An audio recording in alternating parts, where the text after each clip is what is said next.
Have you ever stopped to ask yourself a profoundly uncomfortable question? Like, who actually owns your memories? Exactly. Who actually owns your memories? And not just that, but who owns your digital connections? Your entire social graph. Right. Your creative output, the entire map of your digital footprint. You might assume that, because you lived it. Because you typed it? Yeah, because you typed it into the keyboard yourself, or because you uploaded that photo from your own physical device, that you maintain ownership. It feels intuitive. It does. But if you look closely at the actual architecture of the modern internet, you are essentially a tenant in a house built entirely with your own bricks. That's a great way to put it. And the landlord holds the absolute right to change the locks at any given moment. For any reason. For any reason at all, with zero recourse. And that is the precarious reality of our digital lives today. It really is. So for this deep dive, we are sitting on a massive, highly technical stack of documents. A really fascinating stack. Our mission today is to explore a radically comprehensive blueprint that aims to completely flip this dynamic. Flip it on its head. Right. It's a proposed legislative and technical framework called the Digital Sovereignty Act. And we're going to examine how this proposal plans to shift the web from a state of what the authors call digital feudalism into an era of genuine, cryptographically secured user ownership. Which is, frankly, a massive undertaking. It represents a paradigm shift that is just long overdue. Yeah. I mean, if you look at the last decade of tech discourse, we have spent an enormous amount of political and social capital obsessing over privacy. Right. Privacy has been the buzzword forever. Exactly. And while privacy is undeniably crucial, it is fundamentally a defensive posture. Defensive in what way? It revolves around restriction. Mm. It's all about what massive corporations cannot do with your data. Oh, I see. Yeah, so the documents we're examining today, they attempt to shift that entire framework from a defensive stance of privacy to an offensive stance of agency. Agency. That's a powerful word in this context. It is. It moves beyond merely hiding your data in the shadows to asking what you can actively, functionally do with your data. What you can build with it. Exactly. It introduces concepts of property rights, unrestricted movement, and absolute functional control into a space that has historically relied on corporate benevolence. Which is always a risky thing to rely on. And what makes this stack of sources so compelling to me is that it isn't just high-minded academic theory. Yeah, I don't know. All the materials are incredibly granular. I mean, we are looking at a public manifesto designed to clarify the stakes for everyday users. And we have a dense, highly detailed policy paper laying out the legal arguments. Right. Plus the actual draft legislation targeted for implementation in the year 2026. That's the part that really grounds it. And perhaps most impressively, we have the complete technical architecture, the business and system requirements. The BRD and SRS documents. Yeah, those documents outlining the actual software infrastructure required to physically engineer this into reality. We are essentially analyzing a blueprint for a completely new internet architecture. Which is the only way a proposal of this magnitude actually survives. Yeah. Policy without engineering is just wishful thinking. It's just a speech. Exactly.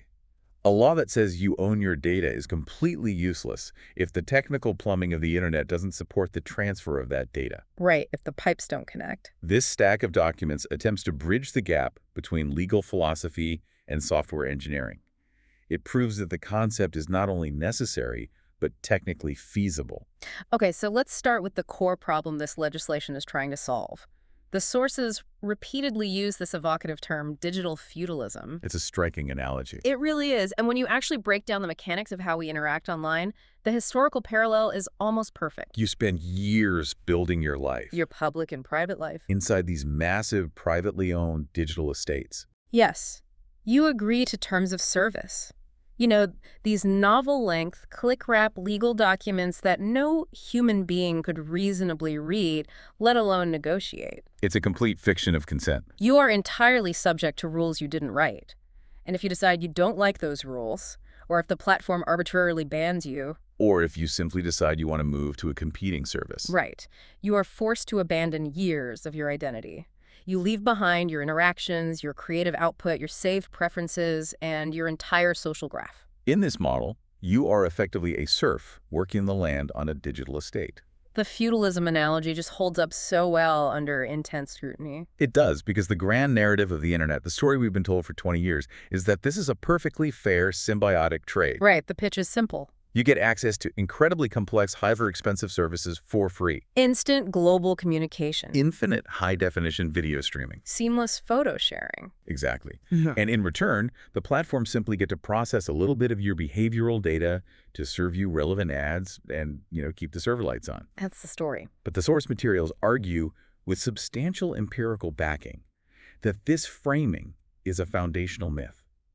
It deliberately obscures a massive, unprecedented asymmetry of power. Now, I want to push back on that a bit just to play devil's advocate for a second. Sure, go ahead. Because to the average user, it really does feel like a fair trade. I mean, I don't pay a monthly subscription for my primary social networks, and I get immense utility out of them. It feels free. Yeah. Why is the policy paper so insistent that this is exploitative? Because you aren't just a passive consumer paying for a service with a negligible sliver of data. In the modern digital economy, you are the engine of production. You're the factory. You are a central source of continuous value creation. Yeah. The documents highlight this really stark financial reality. Major social media conglomerates earn an average of $50 to $200 per user per year, purely from monetizing behavioral data. Per user. Yes. And it has evolved far beyond simply serving you a targeted sneaker ad. Right. It's not just banner ads anymore. Every single post you draft. Right. Every micro pause as you scroll past a video, the specific cadence of your clicks, your latent watch patterns. All of it. All of it feeds into highly sophisticated, multiple streams of monetization. Your digital exhaust is the raw material used to train multi-billion-dollar artificial intelligence models. It's a huge point. And your mere presence deepens the network effects that fortify these platforms into impenetrable monopolies. You are generating immense, quantifiable wealth, yet you have absolutely zero visibility into how that wealth is structured. And you certainly aren't receiving a dividend check in the mail. Exactly. You're entirely cut out of the economic loop. That reframes the entire relationship. And it brings us to a crucial distinction the authors make between privacy and sovereignty. This is a really important pivot. You hear this argument all the time, right? Well, I don't post anything illegal, I have nothing to hide, so I don't really care about data privacy. The nothing to hide fallacy. Yes. But the text completely dismantles that by elevating the conversation above mere privacy. Because privacy, in traditional legal frameworks, is essentially a right of non-exposure. It is the right to keep your diary locked in a drawer. Just keeping it hidden. Sovereignty, however, is a fundamental right of agency. It encompasses property rights, the right of movement, and functional control over your digital extensions. So it's not just about the lock on the drawer. Exactly. It is the absolute difference between a corporation saying, "We promise our engineers won't read your diary," versus a framework that says, "Here is the cryptographic key to your diary. You own it completely." And you can take it anywhere. You have the legally protected, technically supported right to take it to any other digital house you choose, whenever you want, without any friction. I want you, listening right now, to just pause and consider the reality of your own fragmented self. That's the phrase the manifesto uses, right? The fragmented self. Yeah, think about how pieces of your identity are scattered across the web.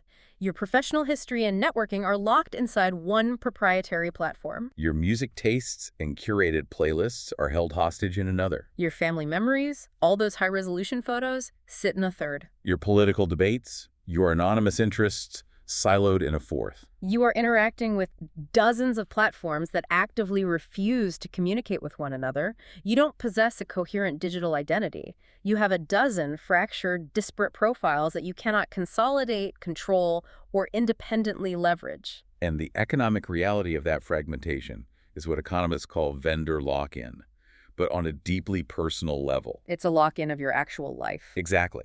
The cost of leaving any one of those silos grows exponentially higher with every passing year. The longer you inhabit a platform, the more data you generate. The harder it is to leave. The more your social connections become dependent on that specific interface for communication. The platforms are acutely aware of this dynamic. Lock-in isn't an accidental byproduct of software development. It's by design. It is the core, intentional business strategy designed to prevent user churn. Which perfectly sets the stage for the core mechanism of the Digital Sovereignty Act. Okay, let's unpack this. It proposes something called the three-tier framework of digital rights. Because it is incredibly easy for a politician to stand at a podium and say users should own their data. It sounds great on a campaign trail. But when you actually try to apply that to software architecture, what does it mean? Does it mean I own the data of the person replying to my post? Right, and that's where simplistic data ownership laws instantly collapse in the real world. Digital life is inherently social and deeply interconnected. Not all data generated on a platform is created equal. So the authors of this policy paper take a highly mature, nuanced approach. They recognize that a blanket statement of ownership is legally and technically impossible. So they divide the entirety of our digital footprint into three distinct, manageable, and legally definable tiers. Let's dive deep into these tiers, starting with Tier 1, personal contributions. The manifesto simply labels this principle: your stuff is yours. A good starting point. What exactly qualifies as Tier 1 data? Tier 1 encompasses the digital assets and content that you explicitly, consciously create or initiate. Give me some examples. This includes your original text posts, the photographs and videos you upload for your device, the specific comments you type out. Playlists. Yes, the playlists you manually curate, the digital items you purchase or save, and the specific accounts you actively choose to follow. It is the purest, most direct form of user-generated content. You made it. You brought it to the platform. And what specific enforceable rights does the proposed legislation guarantee for Tier 1? The Act mandates an absolute non-waivable statutory right to access and export this data. But crucially, it cannot just be dumped into a messy, proprietary, unreadable format that only their software can parse. None of those weird proprietary files. Right. The legislation strictly requires the data to be provided in structured, open, machine-readable formats. The draft specifically cites JSON or CSV formats, ensuring universal compatibility. And there's a time limit too, right? Yes. Furthermore, platforms are legally required to fulfill this export request within 72 hours. Okay, hold on. I have to play the skeptic here again. Go for it. 72 hours sounds fantastic on a legislative whiteboard. But if I have a 15-year history on a major platform, I'm talking terabytes of high-resolution video, hundreds of thousands of messages. It's a massive payload. Can a massive infrastructure realistically package and securely export that amount of data in 3 days without absolutely tanking their own server performance? It's a highly valid engineering concern, and the technical annex addresses it. The 72-hour window isn't for synchronous, immediate delivery of massive payloads. Oh, okay. It's the SLA, the service level agreement, by which the platform must initiate the cryptographic packaging and provide the secure download pipelines. So they have to start the process and guarantee a pipeline. Right. For massive accounts, the system utilizes asynchronous processing and staggered download links. Yeah. But the core point is to eliminate the current reality where platforms intentionally drag their feet for weeks. Right, burying the request in bureaucratic security review queues just to discourage you from leaving. The law forces them to build dedicated, high-capacity export infrastructure rather than treating it as an afterthought. That makes total sense. They have to prioritize the exit door as much as they prioritize the entrance. Exactly. But there's another element to Tier 1 that caught my eye: the right to deletion. And the authors are very specific that they don't mean a sock delete where the post vanishes from my timeline but lives forever in some corporate server farm. Correct. We are talking about true deletion. If you request the removal of Tier 1 data, the platform must execute a complete purge within 30 days. But they introduce a mechanism that gives this law real teeth, don't they?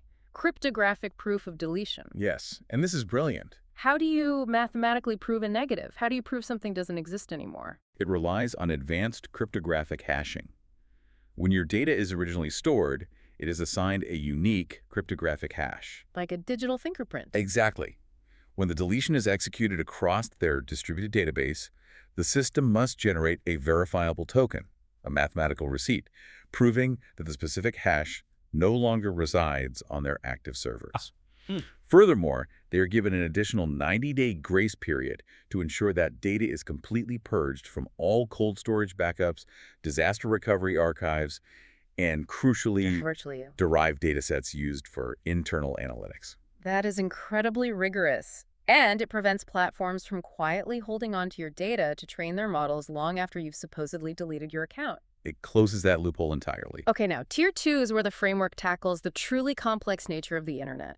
Tier 2 is social interactions or the context of your digital life. This is where it gets thorny. Very, because if I post a highly controversial political opinion and 50 people start violently debating in the comment section and I jump into those threads to reply, I clearly own my initial post and my specific replies. Right, that's your Tier 1 data. But I absolutely do not own the text, the identities, or the data of the 50 people arguing with me. No, you don't. Yet if I try to export my data and I only get my own isolated comments, the entire context is destroyed. I'm literally just a guy screaming into a void in a text file. This is the exact friction point that has stalled previous data portability efforts. You cannot simply allow a user to export other users' private communications or personal data without their explicit informed consent. That would be a privacy nightmare. It would be a catastrophic privacy violation disguised as data portability. It would be a stalker's dream. So how does the Digital Sovereignty Act thread that needle? How do you keep the context without violating the privacy of the crowd? Through an incredibly elegant technical and legal mechanism defined as contextual export with minimization and pseudonymization. That's a mouthful. It is, but the framework establishes a simple rule. You own your side of the interaction, and you have a legitimate right to retain the shape and the impact of the broader interaction. But you have absolutely no right to the raw, identifiable data of third parties. Can you walk me through a visceral example of how that actually looks? Say I open the export file of that political debate. Okay, let's use your debate scenario. Under Tier 2, when you trigger an export, you receive your original post and your specific replies in full text. Because that's mine. Right. For the 50 people arguing in the comments, the system strips out their names, their profile pictures, their handles, and the actual semantic text of their arguments. So what's left? It replaces them with persistent, non-identifying cryptographic tokens. So your JSON file might show, token user A replied to your post at 2:0 p.m. Token user E replied to token user A at 2:05 p.m. You replied to token user A at 2:00 p.m. Oh, wow. So I retain the entire architectural tree of the debate. I know a debate happened, I know the frequency, I know the timestamps, but the identities and the specific words of others are completely masked. Precisely.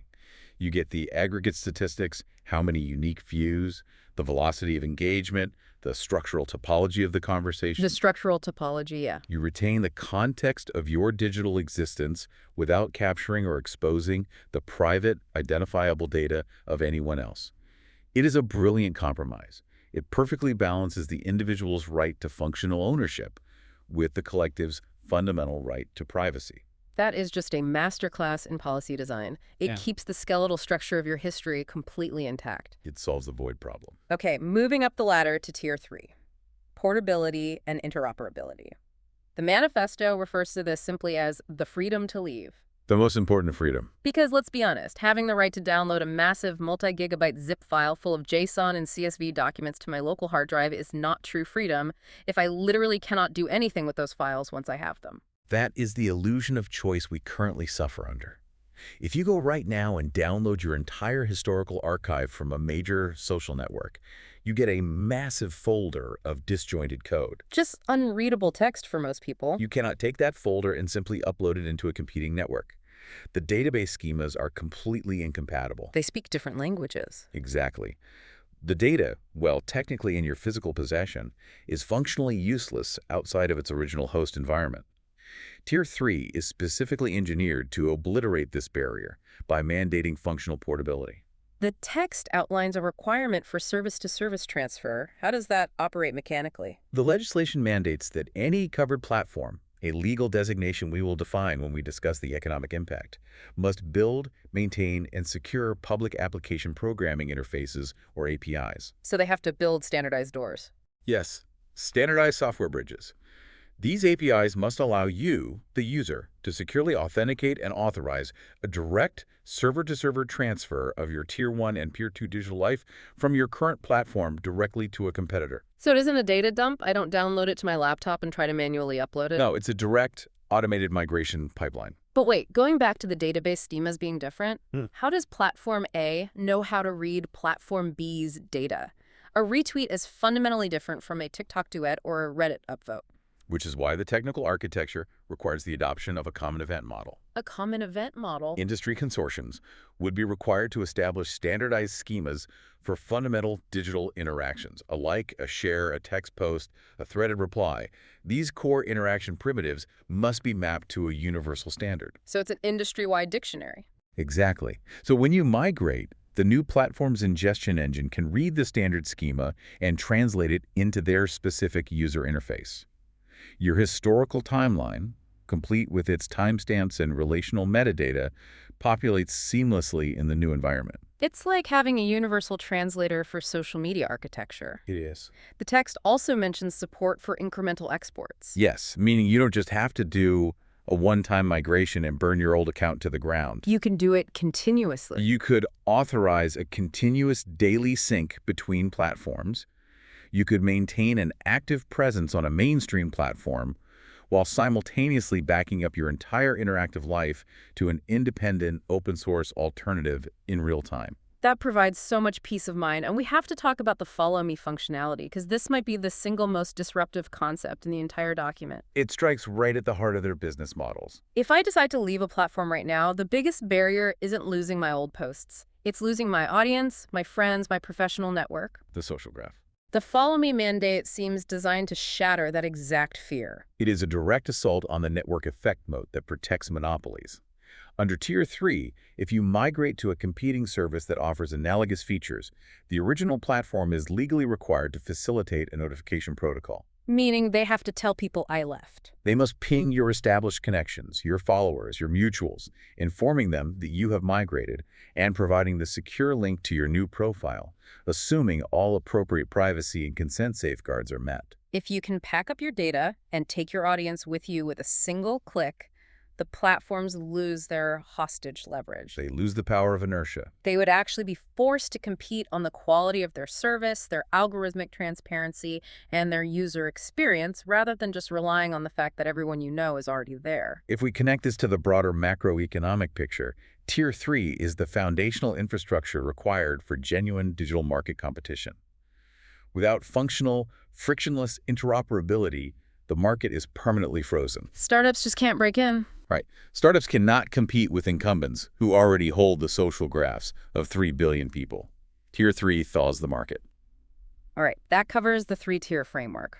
Let's pivot slightly. We've talked deeply about controlling the data itself, but there is an equally critical issue of visibility. Transparency. Yes. Giving users data rights is one thing, but forcing the platforms to be honest about what they are doing in the shadows is another entirely.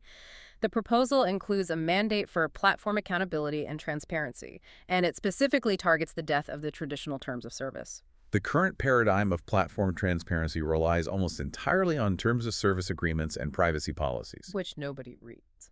From a legal and practical standpoint, these documents are famously impenetrable. They evolve not to inform the user, but as liability shields for the corporations. They're armor. They are tens of thousands of words long, drafted in dense, ambiguous legalese, and presented in a click-wrap format that creates a complete fiction of user consent. The Digital Sovereignty Act formally recognizes this as a market failure. So what replaces it? It replaces the static policy document with a mandate for a real-time, interactive, universal transparency dashboard. Okay, so if this passes, instead of scrolling past a 50-page PDF and clicking on I agree, what do I actually see when I check my account settings? The draft legislation is highly prescriptive about the UI and UX of this dashboard. It cannot be hidden 12 menus deep. It must be a primary, real-time interface. Front and center. It must clearly display a living inventory of all Tier 1 and Tier 2 data currently held about you. But more importantly, it must provide a complete, dynamically updated, machine-readable log of every single third-party data sharing arrangement. Wait, meaning I can literally watch who's having access to me. Exactly. Every time your behavioral data is disclosed, sold, aggregated, or licensed to a data broker or an advertising partner, it must be logged on this dashboard, categorized by the specific type of data and the explicit purpose of the sale. That alone would be incredibly jarring for the average user. It would be a shock to the system. Seeing a real-time ledger of exactly which political campaigns or shadowy data brokers are buying your specific location history or watch patterns. Transparency is often uncomfortable. But the dashboard goes further into algorithmic accountability. We live in a world curated by black box algorithms. The sources detail a statutory right to explanation. How does that work in practice? This targets the invisible hands shaping our digital reality. If a platform's algorithm demotes your content, shadowbans you, restricts your organic reach. Or, conversely, if it aggressively amplifies highly specific, polarizing content into your feed. Yes, either way. You have a legal right to demand an explanation of the algorithmic logic driving that decision. You have the right to access the specific data points and proxy metrics the system used to profile you, and a right to correct any inaccurate data driving that profile. I have to interject here because anyone who works in machine learning will tell you that modern AI models, especially deep neural networks, are inherently black boxes. That's the classic defense. But it's true, right? The systems are so vastly complex with billions of parameters that often the engineers who built them don't fully understand exactly why the model made a specific micro-decision. How can legislation mandate an explanation for a process that is mathematically opaque? It is a critical technological hurdle, Yeah. and the policy paper addresses it by distinguishing between a mechanistic explanation and a functional explanation. That's the difference. The law does not require the platform to produce a mathematical map of the neural network's weights and biases, which, as you noted, would be utterly useless to a consumer anyway. Right. It requires a functional explanation. The platform must be able to state, your content was demoted because our classifier assigned it an 85% probability of violating our hate speech policy, primarily driven by your use of these 3 specific keywords and your historical interaction with these 5 flagged accounts. Oh, I see. They must explain the inputs and the heuristics, even if the deep processing is opaque. Okay, so it forces them to translate algorithmic assumptions into plain language. And what if I look at that explanation and decide I simply don't want to be analyzed, profiled, and manipulated by a machine learning model at all? The Act provides a nuclear option for the user, the mandated opt-out to a non-personalized, strictly chronological alternative feed. We can go back to chronological. Yes. Platforms can no longer force algorithmic engagement-optimized curation on you if you actively choose to reject it. Furthermore, the core ranking and recommendation algorithms used by covered platforms must submit to independent third-party audits. Audited by who? Certified independent bodies. These audits are designed to assess the systemic risks of algorithmic bias, political discrimination, and engineered psychological manipulation. This essentially aims to dismantle what the authors brilliantly term compliance theater. Compliance theater is just the perfect descriptor for our current era. Right now, platforms utilize dark patterns, intentionally confusing user interface design, fatigue-inducing pop-ups, misleading color contrasts on buttons. Just to trick or exhaust users into giving consent.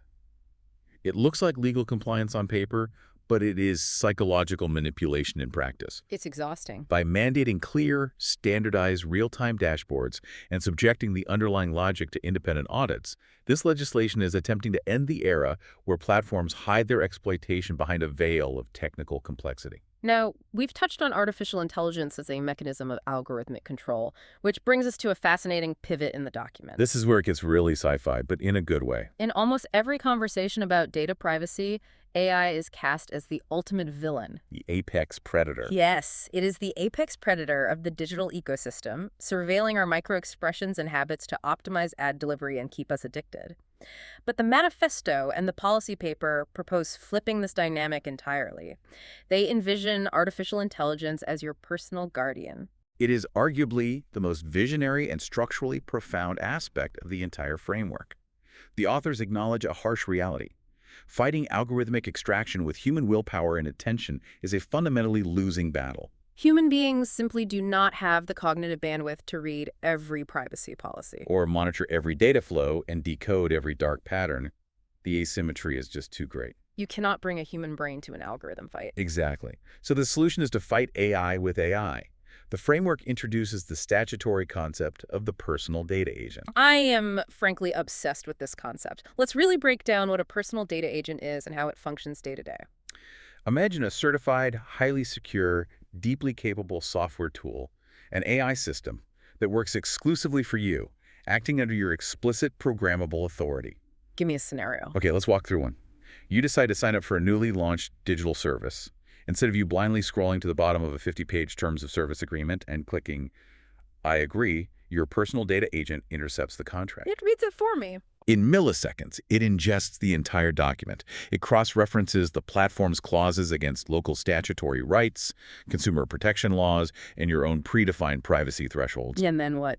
It instantly highlights any legally dubious clauses, flags aggressive data grabs, and warns you if the interface is actively employing dark patterns to manipulate your consent. It's essentially a world-class privacy lawyer, an auditor, and a cybersecurity expert living in your phone, working for free instantly. That's a perfect summary. But who builds this agent? Because if the major tech monopolies are the ones building my privacy agent, that feels like a massive conflict of interest. The framework anticipates that exact trap. The legislation mandates a certification process for independent third-party agents, heavily favoring open-source, locally hosted models. Locally hosted? Yes. With the rapid advancement of edge computing, the goal is for your personal data agent to run entirely locally on your smartphone's neural engine, meaning your raw data never has to leave your physical device to be processed by a cloud server. And its utility extends far beyond just reading contracts, right? The BRD outlines active, continuous monitoring? Correct. The agent is continuously active. It can actively monitor the API pipelines to see exactly where your data is traveling across the internet. So it's a watchdog. It can alert you in real time to unauthorized third-party sharing or cross-reference public databases for potential data breaches involving your credentials. Furthermore, you can program it to automate administrative friction. Like what? You could give it a directive. Every 30 days, systematically contact every platform I use and execute a Tier 1 data minimization request, demanding the deletion of all my location history and search queries. Oh, that is brilliant. It can routinely, silently execute data export backups in the background, keeping a perfectly synced offline copy of your digital life. But practically speaking, why wouldn't the massive social networks simply block these agents? If I'm a platform, I don't want millions of AI bots pinging my servers every day, demanding audits, rejecting my tracking cookies, and scraping my export APIs. I would just ban the IP addresses associated with these agents. The draft legislation explicitly prohibits that exact defense. How so? It contains strict, punitive provisions that make it a massive regulatory violation for covered platforms to block, throttle, penalize, or technologically discriminate against network traffic that originates from certified personal data agents. You have to let them in. The law forces the platforms to interface with our digital bodyguards. Refusing to interact with a user's agent is treated legally as refusing to interact with the user, carrying massive financial penalties. That is a profound shift in leverage. It mandates a machine-to-machine negotiation where the user actually has equal footing. Now, there is another highly specific AI application detailed in the technical appendix that I found incredibly moving. They call it the Personal Interaction Chronicle. What exactly is that? The Personal Interaction Chronicle is essentially the ultimate positive realization of what becomes possible once you achieve true interoperability and data ownership. It is described in the text as a living journal or a comprehensive self-twin. A self-twin. Because this framework mandates federated ingestion, meaning your personal data agent can securely pull your data from all these disparate silos. The Chronicle acts as a highly secure, private data vault that synthesizes your entire fragmented digital history. So it pulls in my decade of Spotify listening history, my YouTube watch habits, my sprawling forum posts, my photo uploads, my fitness tracker data, and puts it in one room. Yes, and then it utilizes privacy-preserving, locally hosted AI to normalize that massive data set into a coherent personal knowledge graph. It is designed to help you reflect on your own digital and psychological evolution. How so? You could ask it to show you narrative patterns in your changing intellectual interests, the geographic and temporal evolution of your friendships, or the shifts in your political language over a 10-year span. That's deep. But the critical foundational element here is that all of this profound analytical processing happens locally or within a highly secure, user-controlled cryptographic enclave. That is just, it's breathtaking to imagine. Just pause and think about the emotional weight of that. To sit down and look at a completely private, unmonetized, mathematically accurate map of your own mind and history, generated by an intelligence that works strictly for your benefit. It's a mirror. A mirror for deep self-reflection that is entirely severed from corporate surveillance, advertising quotas, or behavioral manipulation. It is a vision of technology actually serving human flourishing rather than extracting capital. It perfectly illustrates the dichotomy. Mm. It is the difference between an AI model that profiles you in order to manipulate your purchasing behavior and exploit your insecurities, and an AI model that helps you understand yourself better, acting as a tool for actualization. That brings up an interesting financial reality, which leads us to the next massive pillar of this proposal. We need to tackle the economic implications, because as deeply moving as the Personal Interaction Chronicle is at its core, this entire system is about the redistribution of immense wealth. The most controversial part. If you, the user, are generating all of this value, shouldn't the economic structure reflect that? This is where the framework crosses the Rubicon from digital privacy rights into macro-digital economics. And it is undoubtedly the most politically radical, fiercely contested proposal in the entire stack of documents. Lay out the premise. The underlying economic premise is straightforward, though highly disruptive. If data is the literal currency of the 21st century digital economy, then the billions of human beings generating that currency every second are currently experiencing a catastrophic market failure. We are working for free. They are, in economic terms, uncompensated digital laborers. So how does the Digital Sovereignty Act propose to correct that market failure? The documents outline the concept of data dividends. The Act mandates a radical level of financial transparency. Covered platforms must provide every user with an annualized financial statement. Like a W-2 for your data. Exactly. This statement must clearly calculate and disclose the estimated direct and indirect monetary value your specific data and behavioral profile generated for the platform in that fiscal year. Oh. This includes the revenue derived from targeted advertising served to you, as well as the fractional value of your data sold to third-party brokers or used to train proprietary models. Wait, I have to stop you. Let's look at the critique of this. How on earth do you calculate the exact in-cent value of a random terrible joke I tweeted in 2018? Data isn't like physical labor. Its value is deeply contextual and aggregate. You're absolutely right, and the economic annex of the policy paper acknowledges that microtransactional accounting for individual data points is mathematically impossible and computationally wasteful. It would break the servers just doing the math. Exactly. The framework doesn't propose valuing a single tweet. It relies on aggregate value distribution models based on ARPU, average revenue per user, adjusted for engagement depth and demographic profiling tiers. So it's an estimate. The statement is an approximation, but it is a legally mandated, transparent approximation. And the framework leaves the door open for the eventual implementation of direct data dividends, where users literally receive a fractional payout or equity stake based on the immense value they collectively generated. Getting a literal dividend check in the mail from your social media network because your data helped them beat their quarterly earnings estimates, that completely shatters the current dynamic. But the legislation doesn't stop at individual payouts. It proposes something much broader, the Digital Commons Fund. Yes, Section 5.1 of the draft legislation establishes the Digital Commons Fund, and it goes straight after the treasuries of the monopolies. How much are we talking? It mandates that any covered platform, which is strictly defined as an entity with over 10 million active monthly users within the jurisdiction or annual domestic revenue exceeding $1 billion, must contribute a statutory percentage, specifically 1% to 2% of their annual gross domestic revenue, directly into this public fund. 1 to 2% of gross revenue from the most profitable tech giants on the planet. That is tens, potentially hundreds of billions of dollars annually. Who manages that kind of war chest, and what exactly is it legally permitted to fund? The economic theory here treats the network effect of these massive platforms as a quasi-public good, a natural monopoly that extracts rent from society. Therefore, society is owed a toll. Like a highway toll. Right. The fund is governed by a multi-stakeholder independent commission, and it is strictly earmarked to finance public digital infrastructure. What kind of infrastructure? It would aggressively fund the development and maintenance of open-source data portability tools, ensuring that the complex software required to translate schemas and move your data remains free and universally accessible, preventing new monopolies from controlling the exit pipes. That's smart. Keep the escape routes publicly funded. Exactly. They would issue massive grants for academic research into advanced privacy-enhancing technologies like zero-knowledge proofs. It would financially support independent, nonprofit, algorithmic auditing bodies to hold the platforms accountable. And it would finance widespread, grassroots digital literacy programs. So it feeds back into the system. It's a systemic mechanism to ensure that the astronomical wealth generated by collective, global human interaction yields a tangible, collective public benefit. And speaking of collective power, there's another economic mechanism proposed here that feels like it was pulled from a cyberpunk novel.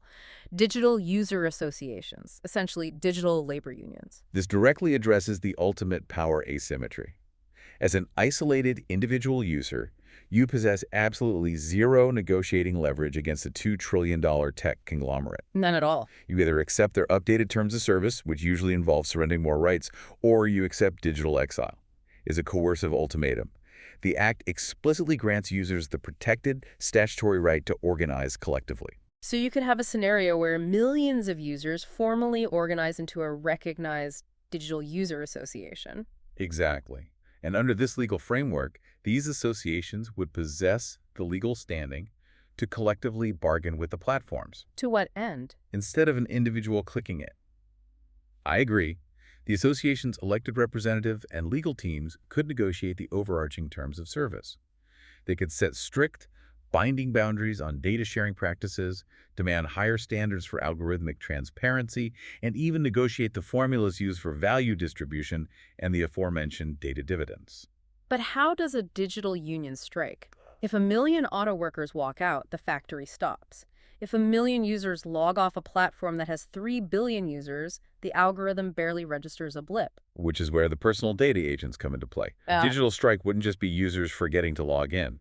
The association could instruct millions of personal data agents to simultaneously throttle API requests, instantly execute mass Tier 1 data minimization purges, or strategically withhold specific high-value behavioral data points while maintaining basic platform usage. a coordinated algorithmic strike. Millions of automated agents acting in perfect, synchronized unison present a massive, quantifiable threat to a platform's daily ad revenue and data ingestion metrics. It provides legitimate, functional counterweight to monopolistic platform power. And they can't retaliate. The legislation strictly prohibits platforms from banning, shadow banning, or in any way retaliating against users who participate in these collective actions. Digital collective bargaining powered by synchronized AI agents. That is an entirely new frontier of labor rights. But let's get down to brass tacks here. As we both know, high-minded policy is utterly meaningless if the engineers can't actually build it. Let's talk architecture. Yes, we are moving into the technical architecture. The engineering blueprint included in the sources, known as the DSIP. The Digital Sovereignty Implementation Platform, including this highly technical business and system requirements document, the BRD and SRS, in the policy package, is a brilliant strategic maneuver by the authors. Why is that? Historically, the easiest way for corporate lobbyists to kill progressive tech policy is to simply claim, it sounds nice, but it is technologically impossible to build at scale. This document preemptively destroys that defense. Because the blueprint is right there. It proves interoperability is not only possible, but it outlines the exact modular software architecture required to engineer it. Let's break down some of the core components of the DSIP. We talked a bit about federated ingestion earlier, regarding how the personal interaction chronicle gathers your history.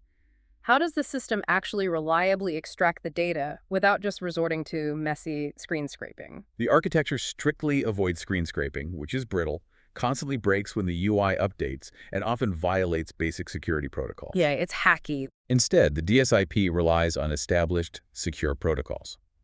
It utilizes oath connections for real-time, authenticated API access where platforms permit it. Oath being that standard, secure digital handshake you already use when you click Login with Google or Login with Apple on a third-party application. Sure, we use that. For historical data, it utilizes sophisticated parsers that ingest, validate, and sanitize those massive JSON and CSV export files we discussed in Tier 1. It even includes fallback mechanisms for manual data entry. All of these disparate data streams flow into a centralized connector hub. And the connector hub uses that common event model you mentioned earlier to translate everything. Yes. The connector hub acts as the universal translator, mapping the chaotic proprietary data schemas of 50 different platforms into a single, standardized relational schema. It ensures that the digital concept of a like or a share retains its semantic meaning regardless of where it originated. But let's be realistic here, looking at the risk analysis of actually building this. Inevitably, the data is going to be incredibly messy. A platform might restrict their API, an old account from 2012 might have been permanently deleted, or a server migration might have corrupted a year's worth of your posts. The real world is messy. This brings us to a concept in the technical appendix that I think is absolutely profound, not just for software, but philosophically. The uncertainty engine. The uncertainty engine is a massive paradigm shift in how we design user interfaces and AI systems.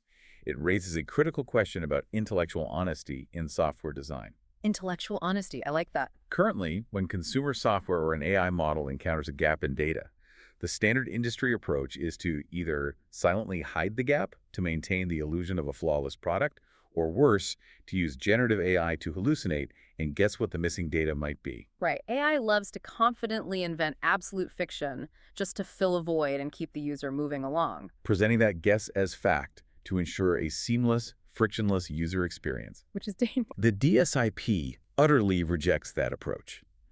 It structurally incorporates an uncertainty engine.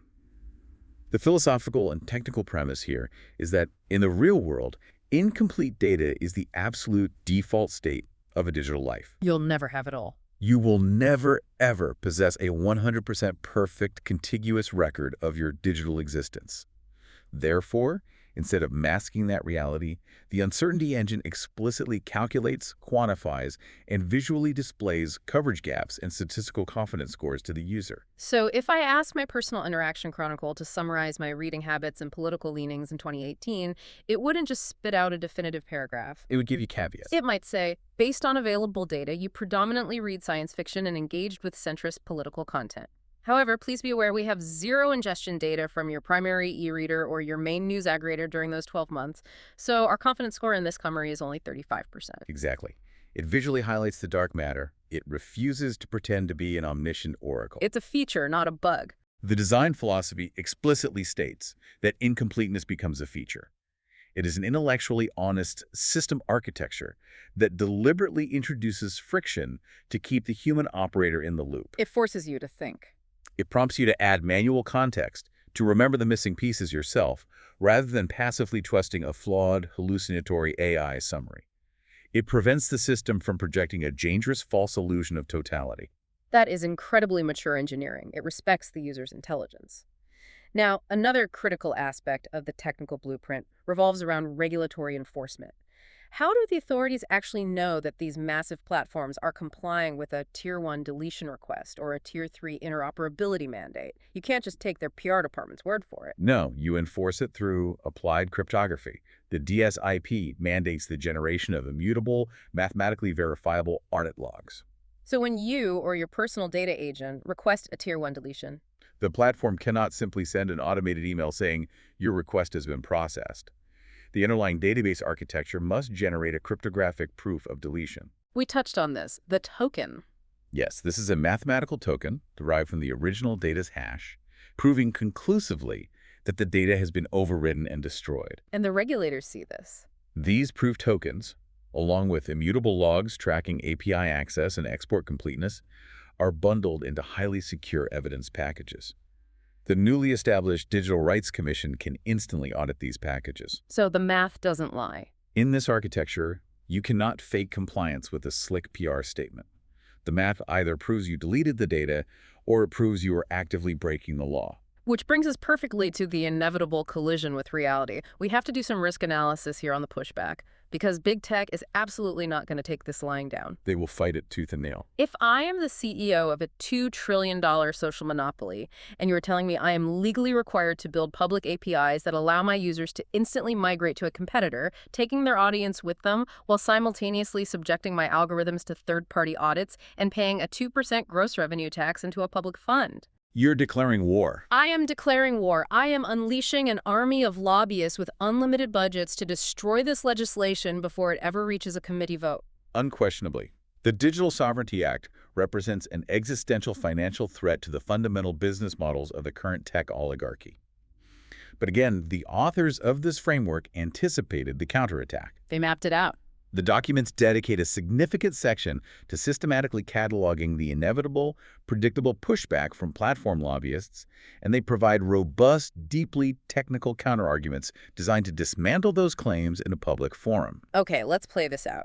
I am going to step into the shoes of a highly paid tech lobbyist testifying before Congress. I'm ready. Claim number 1.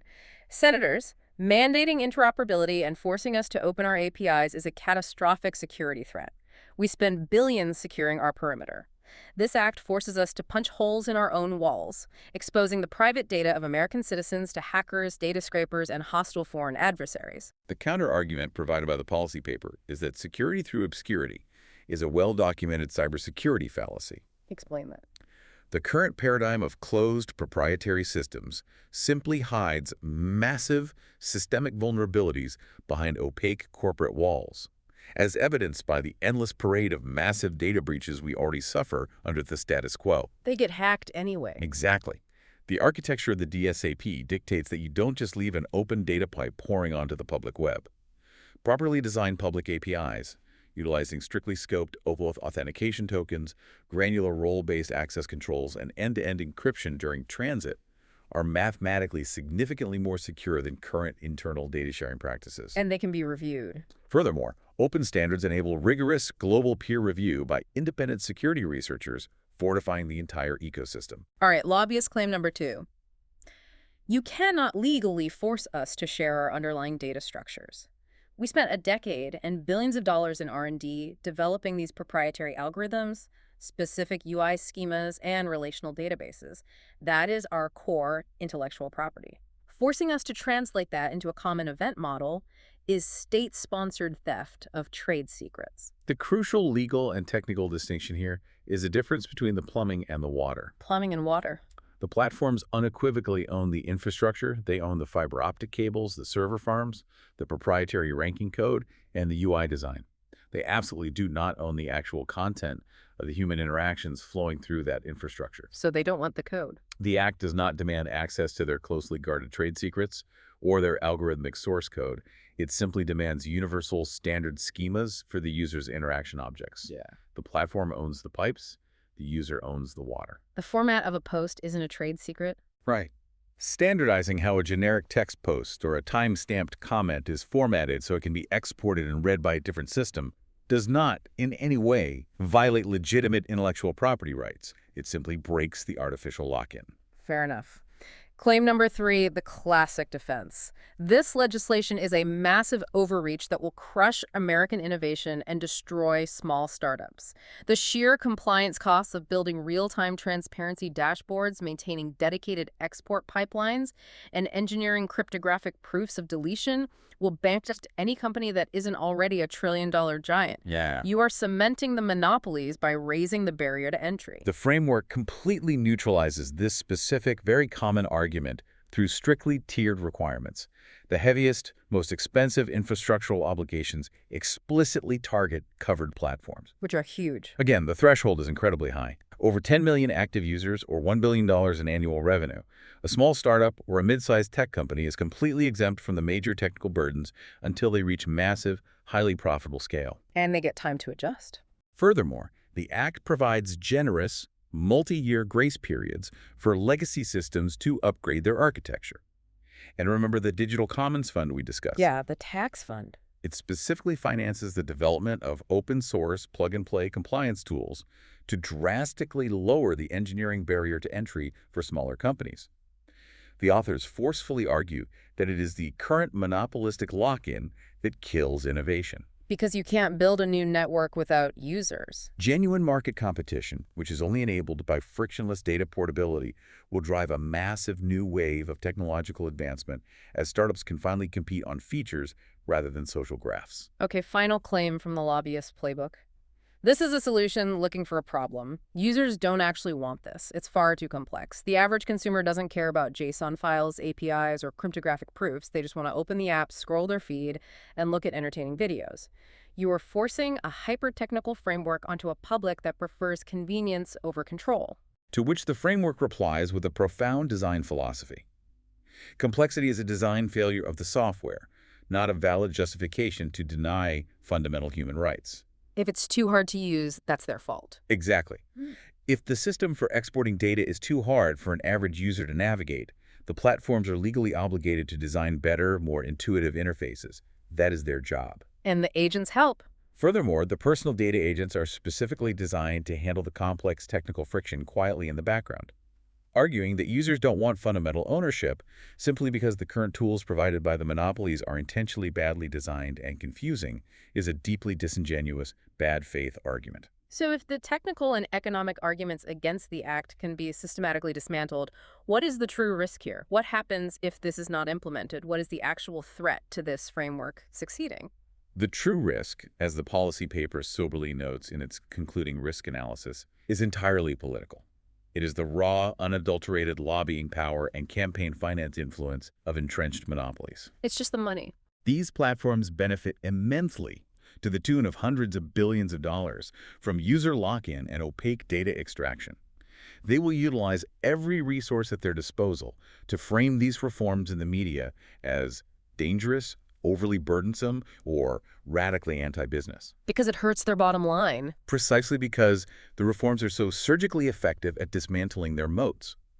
The battle ahead is not about whether we have the technological capability to build a sovereign internet. We absolutely do. The battle is entirely about whether society has the sustained political will to force the transition. Which begs the question, how does this proposed framework interact with the laws we already fought for? Someone listening to this deep dive might be thinking, wait a minute, doesn't Europe already have the GDPR? Doesn't California have the CCPA?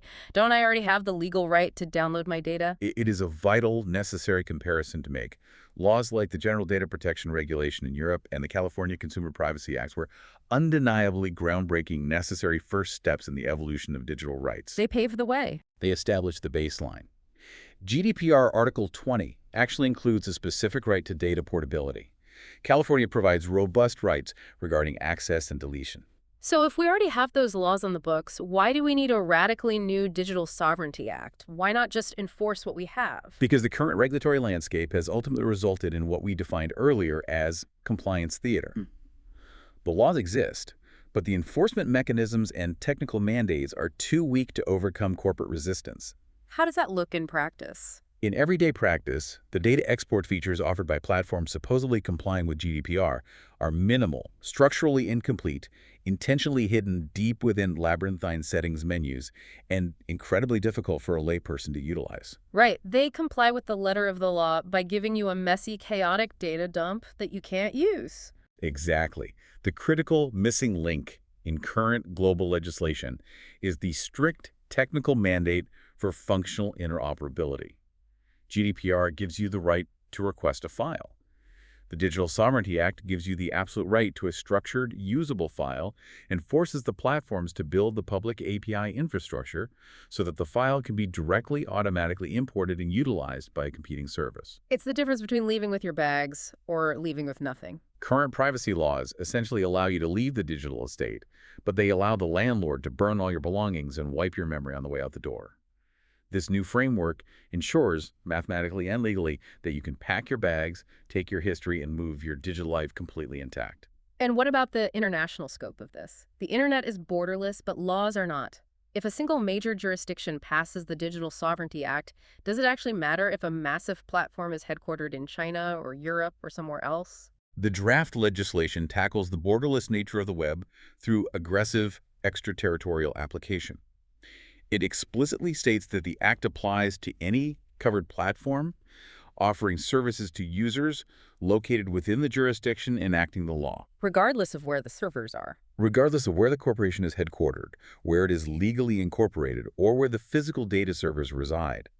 If you want access to the lucrative consumer market and the data of the citizens within this jurisdiction, you must fundamentally comply with these overarching sovereignty standards. So it forces global change. This leverages what political scientists call the Brussels effect, using access to a massive market as a lever to force global engineering standards to shift upward, effectively dictating the architecture of the global internet. We are coming to the end of our deep dive into these documents, and we need to pull all of these massive concepts together. The overriding, inescapable takeaway from analyzing this entire stack of documents, the manifesto, the policy, the engineering specs, is a profound sense of immense historical urgency. We are at an inflection point. Things are moving fast. As artificial intelligence drastically accelerates its ability to process, infer, and monetize human behavioral data, and as these massive platforms continue to aggressively consolidate into unbreakable monopolies, the cost of leaving a platform, the true cost of digital exile,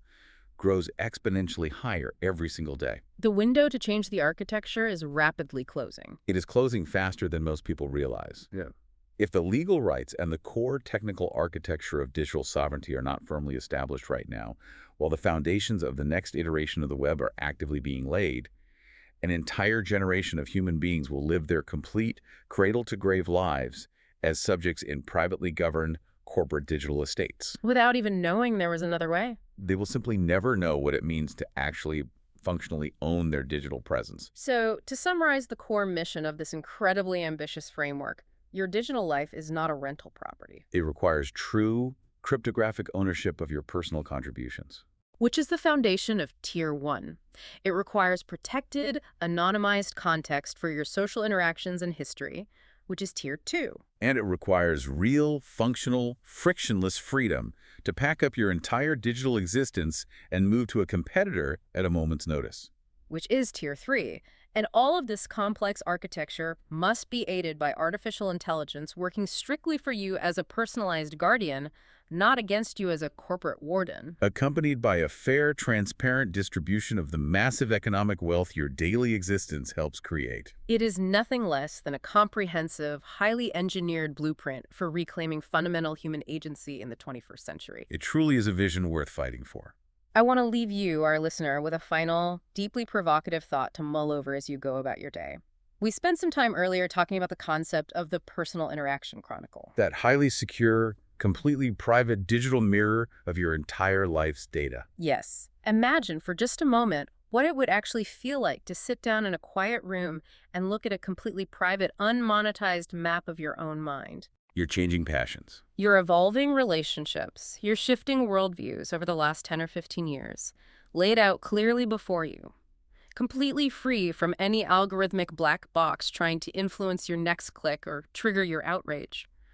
Who would you discover yourself to be if your digital reflection wasn't constantly being weaponized to sell you something? It is a powerful, beautiful vision of what technology could actually be if we demand it. I highly encourage you right now to go into the deep settings of your favorite social platforms today.